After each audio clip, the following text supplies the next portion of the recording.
काही नाती तारखांवर अवलंबून नसतात, पण काही तारखा आयुष्यभर हृदयात कोरल्या जातात. आज अशीच एक तारीख, ती डिसेंबर 28, ज्या दिवशी माझ्या आयुष्यातील दोन वेगळी पण तितकीच जिव्हाळ्याची विश्वन जन्माला आली. एक म्हणजे जबाबदारीने घडलेला संघर्ष, कष्ट आणि जनतेच्या विश्वासातून उभा राहिलेला माझा मुलगा पूर्वेश सरनाईक, आणि दुसरं म्हणजे निरागस हसण्यातून घर उजळवणारा, लहानशा पावलांनी आयुष्याला नवा अर्थ देणारा माझा नातू रेयांश सरनाईक. एकाने आयुष्य लोकांसाठी वाहण्याचा मार्ग निवडला, दुसऱ्याने त्या आयुष्याला आनंद, आशा आणि पुढच्या पिढीचं स्वप्न दिलं.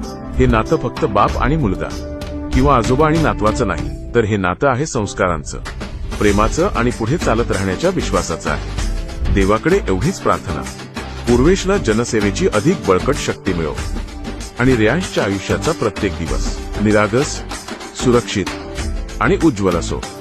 माझ्या आयुष्यातील या दोन अमूल्य देणगी आहेत. दोघांनाही वाढदिवसाच्या मनपूर्वक शुभेच्छा.